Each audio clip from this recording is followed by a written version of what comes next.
மிதுன ராசிக்காரர்களுக்கு இந்த தமிழ் புத்தாண்டு எந்தெந்த விஷயங்கள் எல்லாம் சாதகமா இருக்க போது எதுலெல்லாம் கவனமா இருக்கணும்? சனி 10ல் இருக்கு, கர்ம சனியா இருக்காரு. பொதுவா ஜோதிடத்துல ஒரு கருத்து உண்டு, 10ல் ஒரு பாவி இருந்தால் அரசனை போல யோகம் உண்டு அப்படின்னு. இங்க சனி இருக்கான், அந்த பாவி யாரு? சனி பகவான்.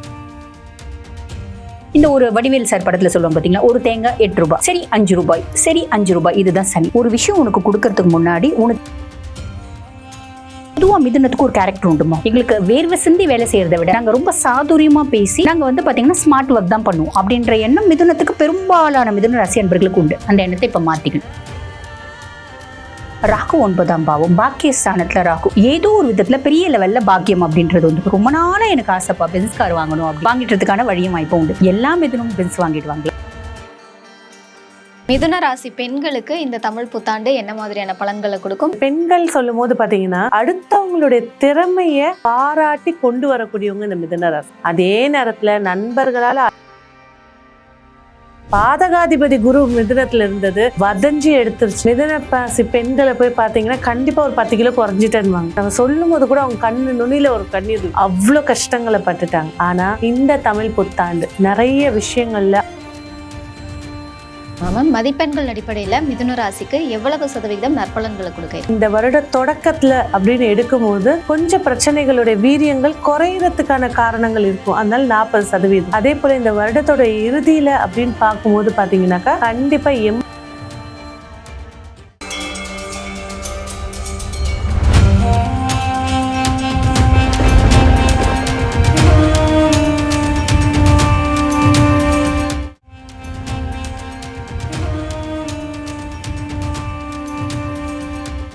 தமிழ் பக்தி நேயர்களுக்கு வணக்கம். பிறக்கக்கூடிய தமிழ் புத்தாண்டு இந்த வருடம் மேஷம் முதல் மீனம் வரை இருக்கக்கூடிய 12 ராசிகளுக்கும் என்ன மாதிரியான பலன்களை கொடுக்க போகுது அப்படின்னு சொல்றதுக்காக 2 ஜோதிடர்கள் நம்மளோட நிகழ்ச்சியில இணைஞ்சிருக்காங்க. முதலாவதா ஆன்மீக சொற்பொழிவாளர் மற்றும் ஜோதிடர் டாக்டர் தீபா அருளால் மேம் இணைஞ்சிருக்காங்க. வணக்கம் மேம். வணக்கம்மா. அடுத்ததா ஜோதிடர் டாக்டர் ரேவதி ராஜேஷ் கண்ணா அவர்கள் இணைஞ்சிருக்காங்க. வணக்கம். வணக்கம் மேம். மிதுன ராசிக்காரர்களுக்கு இந்த தமிழ் புத்தாண்டு எந்தெந்த விஷயங்கள் எல்லாம் சாதகமா இருக்க போது எதுலெல்லாம் கவனமா இருக்கணும்? அது பாத்தீங்கன்னா மிதுன ராசி கையிலேயே இருக்கு அப்படின்னு தான் சொல்லணும். நீ லைஃப்ல எந்த அளவுக்கு பெரிய ஆள் ஆகணும், நீ தான் ஒரு வார்த்தை சொல்லுவாங்க பாத்தீங்கன்னா, உன் வாழ்க்கை உன் கையில் அப்படின்னு. அது அந்த வார்த்தை மிதுனத்துக்கு எக்ஸாக்டா பொருந்தும். எதனால இந்த விஷயம் நாங்க சொல்றோம்? உனக்கு தோணுது இல்லையா, ஏன் இவங்க இப்படி சொல்றாங்க அப்படின்னு? ரொம்ப சிம்பிள்மா. எதனால அப்படின்னா சனி 10ல் இருக்கான். ஓகேங்களா? கர்ம சனியா இருக்காரு. பொதுவா ஜோதிடத்துல ஒரு கருத்து உண்டு, 10ல் ஒரு பாவி இருந்தால் அரசனை போல யோகம் உண்டு அப்படின்னு. இங்க சனி இருக்கான், அந்த பாவி யாரு? சனி பகவான். அரசனை போல உடனே உனக்கு சிம்மாசனம் கொடுத்துருவானா, கிரீடம் கொடுத்துருவானா, அதெல்லாம் கிடையாது. ஒரு விஷயம் கொடுக்கறதுக்கு முன்னாடி whether you deserve it or not அப்படின்னு 10 முறை அனலைஸ் பண்ணுவாரு. இந்த ஒரு வடிவேல் சார் படத்துல சொல்லுவாங்க பாத்தீங்களா, ஒரு தேங்காய் 8 ரூபாய், சரி 5 ரூபாய், சரி 5 ரூபாய். இதுதான் சனி. ஒரு விஷயம் உனக்கு கொடுக்கறதுக்கு முன்னாடி உனக்கு எவ்வளவு கொடுக்கணும் துல்லியமா கொடுப்பேன், நல்லதா இருந்தாலும் சரி கெட்டதா இருந்தாலும் சரி. அப்ப கர்ம சனி என்ன பண்ணுவான், நீ தொழில எந்த அளவுக்கு ஹார்ட் ஒர்க் பண்றியோ நீ கண்டிப்பா பெரிய ஆளாவ, அதுல எந்த விதமான சந்தேகமும் இல்லை.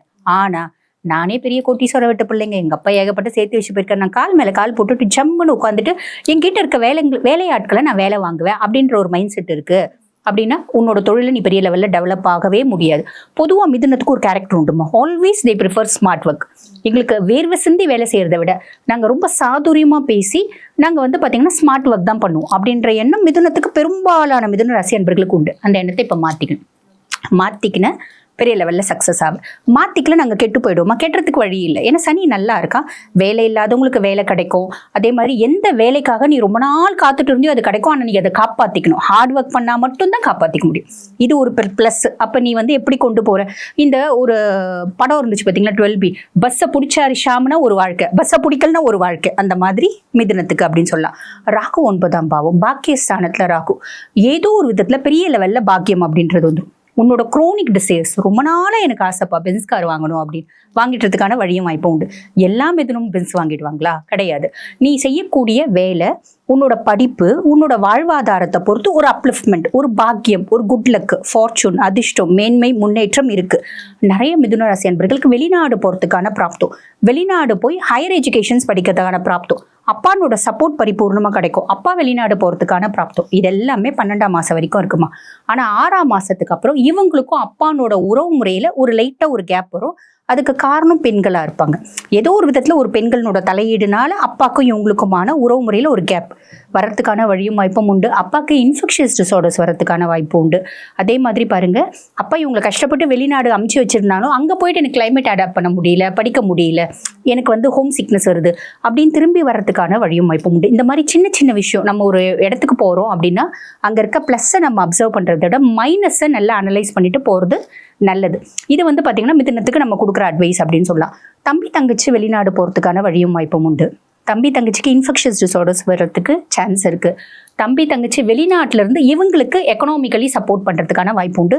என்ன இருந்தாலும் எனக்கும் என் தம்பி தங்கச்சிக்கும் இருக்க கேப் வந்து தொடரதான் செய்யுது. பெருசாக எங்களுக்குள்ள முதல்ல இருந்த மாதிரி அந்யோன்யம் இல்லை அப்படின்றது இருக்குது. அதே மாதிரி பாருங்கம்மா, 6ஆம் மாதம் வரைக்கும் சேர்க்கையில் கவனம் தேவை. மிதுனத்துக்கு யார் கூட சேர்ந்தாலும் இவங்களோட பிளானை வெளியே சொல்லக்கூடாது. அதே மாதிரி நான் இது பண்ண போகிறேன் அது பண்ண போகிறேன்னு சொல்லக்கூடாது. இவங்களோட சீக்ரஸீஸை வெளியே சொல்லக்கூடாது. நிறைய மிதுனத்துக்கு இடமாற்றம், தொழில் மாற்றம் ஆல்ரெடி அவங்க வந்து மாறிட்டாங்க. இன்னமும் மாறுறதுக்கு வழியும் வாய்ப்பும் உண்டு 6ஆம் மாதம் வரைக்கும். சரிங்களா? 6ஆம் மாதத்துக்கு மேலே கடகத்தில் உச்சம் பெற்று அமர்ற குரு இவங்களுக்கு வந்து பார்த்தீங்கன்னா 2ஆம் பாவம். அப்போ தன குடும்ப வாக்குஸ்தானத்தில் குரு பகவான் உச்சம் பெற்று அமர்ந்திருக்கார். அப்போ குடும்பத்தில் நிம்மதி இருக்கும், சந்தோஷம் இருக்கும், மகிழ்ச்சி இருக்கும், குதூகலம் இருக்கும், திடீர் தன பிராப்தி இருக்கும். எல்லாமே ஓகே. திடீர் தன பிராப்தின்னா டிப்பர் லாரி வச்சு ஆள்ற மாதிரி இருக்குமா? அப்படியெல்லாம் கிடையாது. இதெல்லாம் வந்து பார்த்தீங்கன்னா நம்ம எந்த அளவுக்கு ஹார்ட் ஒர்க் பண்ணுறோமோ அதுக்கான பலன் கண்டிப்பாக கிடைக்கும். நம்மளுக்கு எந்த அப்டக்கிள்ஸும் இல்லை.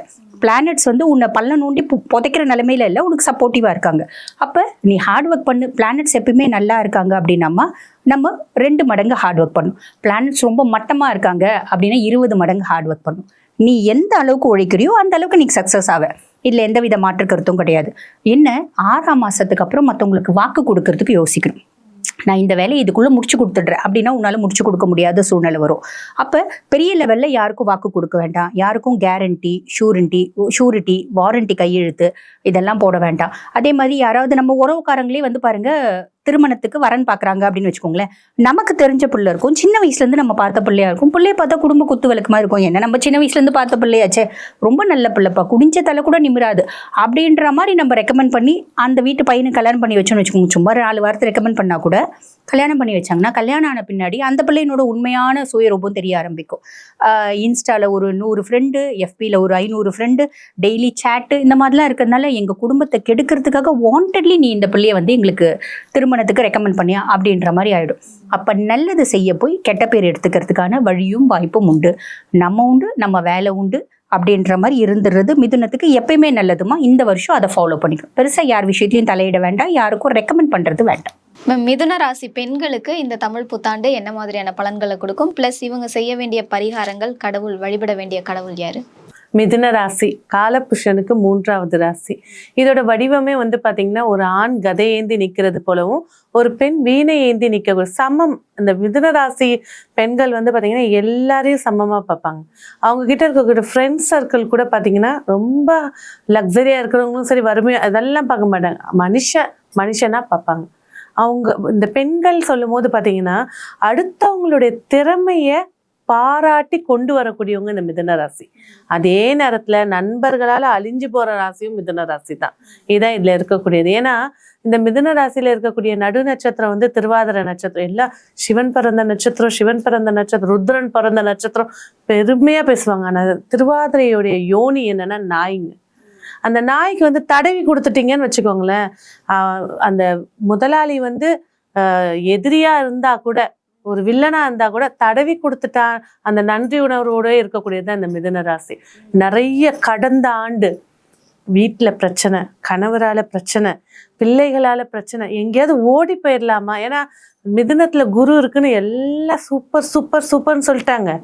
ஆனா பாதகாதிபதி குரு மிதுனத்துல இருந்தது வதஞ்சி எடுத்துருச்சு. மிதுன ராசி பெண்களை போய் பார்த்தீங்கன்னா கண்டிப்பா ஒரு 10 கிலோ குறைஞ்சிட்டேன்னுவாங்க. நம்ம சொல்லும் போது கூட அவங்க கண்ணு நுனியில ஒரு கண்ணீர் இருக்கும்.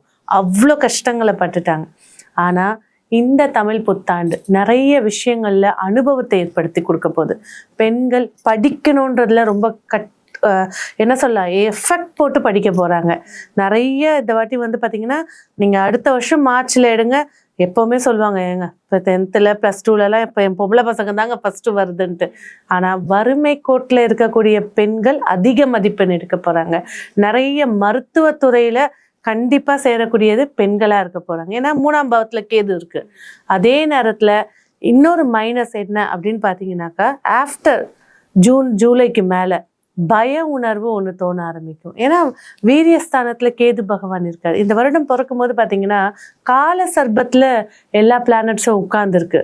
அதுலயும் மிதுனத்தை மையப்படுத்தி, ஏன்னா ராகு கேதுவுடைய 3ஆம் பார்வையா மிதுனத்துல விழுது. பெண்களுக்குள் ஸ்ட்ரெஸ்னஸ் இருக்கு அப்படின்னா ஒரே விஷயம், அப்பா கிட்டேயோ இல்லை அம்மா கிட்டே யார் உங்களுக்கு க்ளோஸ் ஃப்ரெண்டு கொஞ்சம் மனசு விட்டு பேசி கிளென்ஸ் பண்ணிக்கிட்டாங்கன்னா நோயில கொண்டு போய் விடாது. இது எப்படி பெண்கள் வளர்ச்சி அடைவாங்க, படிப்புல சிறப்பாங்களோ மன ரீதியான ஒரு பிரச்சனையிலையும் மாட்டுவாங்க. இது எங்கேருந்து தெரியும்? ஹார்மோன்ஸ் இம்பேலன்ஸ், பீரியடோட ஃப்ளோல தான் தெரியும். நிறைய மிதுன ராசி பெண்கள் எடுத்துக்கிட்டிங்கனாக்கா கண்டிப்பா இந்த பீரியட்ஸ் டைம்ல பாத்தீங்கன்னா ஔவையார் ஆயிடுவாங்க. இப்படிதான் நடப்பாங்க. காலை அடி எடுத்து வைக்க முடியாது, அந்த அளவுக்கு பெயின். பீரியட்ஸ் ஃப்ளோ இருக்கோ இல்லையோ பெயினோட உச்சக்கட்டத்துல இருப்பாங்க. கடந்த ஆண்டு நிறைய அவமானங்கள், வெளியில சொல்ல முடியாத அவமானங்கள். இந்த மிதுனத்துடைய தன்மை என்னன்னா, தனியா போய் ரூம்ல உட்காந்து அழுவும். எல்லாரும் முன்னாடி நடிக்க தெரியாது மிதுனத்துக்கு. எல்லாரையும் யதார்த்தமா பார்த்திருப்பாங்க. ஆனா இந்த வருஷம் இவங்களுக்கு நிறைய மாற்றங்கள் ஏற்படுத்தி தரப்போகுது. ஃபர்ஸ்ட் கையில பணம் வரப்போகுது, அதுவே ஒரு தெம்பை ஏற்படுத்தி கொடுத்துரும். 2வது சொத்து சார்ந்த விஷயத்துல ரொம்ப கேர்ஃபுல்லா இருக்கணும். ஏன்னா சொத்துக்கு பணம் இருக்கு, பணத்தை கொடுத்துடலாம் இல்லை, ஆனா பட்டா இருக்கணும். பட்டால தான் கை வைப்பாங்க. ஏன்னா சனி புதன் சேர்க்கை, ராசிநாதனே புதன் பகவான். இந்த சேர்க்கை அப்படின்றது ஒரு ஸ்கின் அலர்ஜி, அடுத்தது பட்டா இல்லாத இடத்த வாங்கி பெரும் பிரச்சனையை ஃபேஸ் பண்ற மாதிரி இருக்கும். அதே போல இந்த மிதுன ராசி நேயர்களுக்கு இந்த வருடம் நல்ல சிறப்பை ஏற்படுத்தி தரணும் அப்படின்னாக்கா ஒரே சரணாகதி யார் தெரியுங்களா? திருநெல்வேலியில இருக்கக்கூடிய நெல்லையப்பர் காந்திமதி அம்மா. இங்க கோவிலுக்குள்ள போகும்போதே சிவனும் இருப்பாங்க, அடுத்து பெருமாளும் இருப்பாங்க. உள்ள போனீங்கன்னா காந்திமதி அம்மா அவ்வளோ அழகா வாமானா வந்து நின்று இப்படி அவ்வளோ வடிவமா இருப்பாங்க. அந்த ஆலயத்துக்கு சென்று எப்பவுமே வந்து ஒரு கோவிலுக்கு ஒருத்தர் போகணும் அப்படின்னா, நீ இந்த பூமிக்கு வந்ததுக்கு என்ன டிக்கெட்டு? நீ பிறந்த கிழமை, நட்சத்திரம், திதி, யோகம், கரணம், இதுல ஒண்ணு சம்பந்தப்படணும். ஒண்ணு பிறந்த கிழமைக்கு போ, இல்ல ரொம்ப கஷ்டப்படுறேன் நான், திதி அன்னைக்கு போ. எனக்கு யோகத்தை ஏற்படு, கரணம் அன்னைக்கு போ. உங்க ஜாதகத்துல இந்த அங்கமும் எழுதியிருப்பாங்க. அதுல போயிட்டு ஒரு விளக்கேத்தி நமஸ்காரம் பண்ணிட்டு வந்தாலே அந்த வைப்ரேஷன் உங்களுக்கு பெரிய மாற்றத்தை ஏற்படுத்தி கொடுக்கும். சரிங்க, எங்களுக்கு வேற ஏதாவது சிம்பிளா ஒரு பரிகாரம் சொல்லுங்க அப்படின்னாக்கா, எப்பெல்லாம் முடிகிறதோ பசுக்கு அகத்திக்கீரை, இதை கொடுக்க கொடுக்க கொடுக்க இவங்க வாழ்க்கை வளமும் சரி வெற்றியும் ஏற்படுத்தி கொடுக்கும். நிச்சயமா மேம். மதிப்பெண்கள் அடிப்படையில மிதுன ராசிக்கு எவ்வளவு சதவீதம் நற்பலன்களை கொடுக்க இருக்கு? மிதுனத்தை பொறுத்த வரைக்கும் பாத்தீங்கன்னா இந்த வருட தொடக்கத்துல அப்படின்னு எடுக்கும்போது கொஞ்சம் பிரச்சனைகளுடைய வீரியங்கள் குறையறதுக்கான காரணங்கள் இருக்கும். அதனால 40%. அதே போல இந்த வருடத்தோட இறுதியில அப்படின்னு பார்க்கும்போது பாத்தீங்கன்னாக்கா கண்டிப்பா 80% சிறப்பா இருக்கும். நிச்சயமா மேம். மிதுன ராசிக்காரர்களுக்கு இந்த தமிழ் புத்தாண்டு என்ன மாதிரியான சாதக பாதகங்களை கொடுக்கும்னு சொல்லியிருக்கீங்க. நன்றி. நன்றி.